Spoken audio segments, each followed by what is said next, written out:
Hello guys, good morning. Pupunta ako ng school ng alaga. Hindi siya pumasok, kukunin ko lang yung kanyang kumot. Kasi need labhan para ready na pagkaman.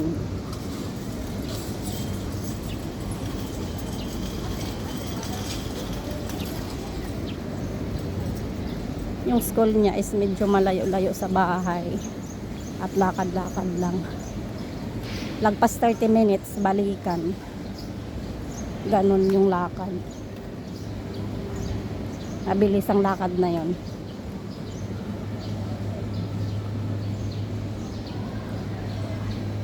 Yung alaga ko, 2 taon pa lang, magtatatlo ngayong September, pero whole day na siya sa school. Dito na siya nag-agahan, tanghalian, tapos matutulog sa hapon. And then alas 5 yung uwi niya sa bahay. So ayan yung paaralan niya. Dito na ako nagmamadali kasi mamaya pupunta na naman ng palengke. So ganon yung buhay ko niyang dito sa HK. Punta school, punta palengke, and then all around na yan, lahat-lahat na. So ayan.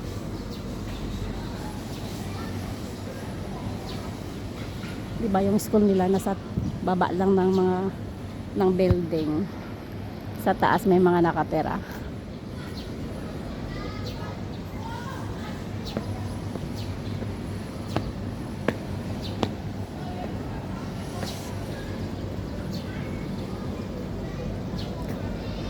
May mga nag-ano dito. Nag-ehersisyo.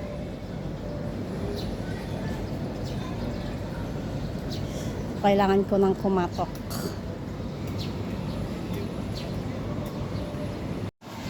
So ayan guys, nakuha ko na yung blanket ng alaga ko. Ito yung kanyang kumot.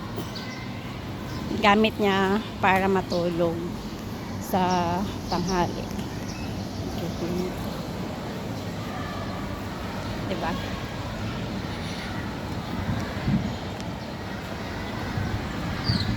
So uwi na tayo. May activities din dito yung mga kabataan.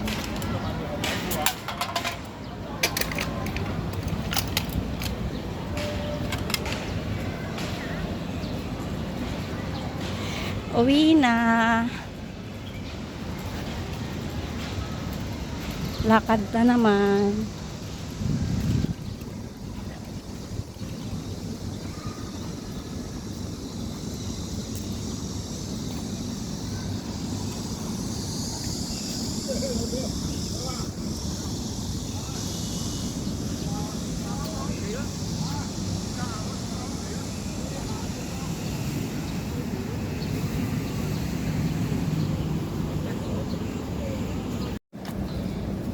Ipak natin.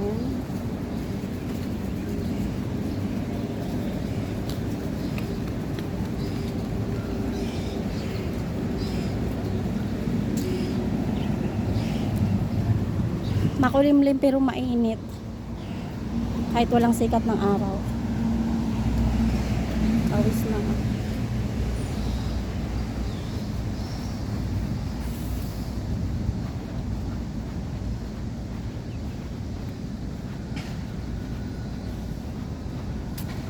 Matagal-tagal din ako hindi nag-video. Puro na lang shorts. Matagal na ako hindi nag-upload. So mahirap kasi dito. Nakadita lang ako. Ang tagal mag-upload ng video kaya tinatamad ako.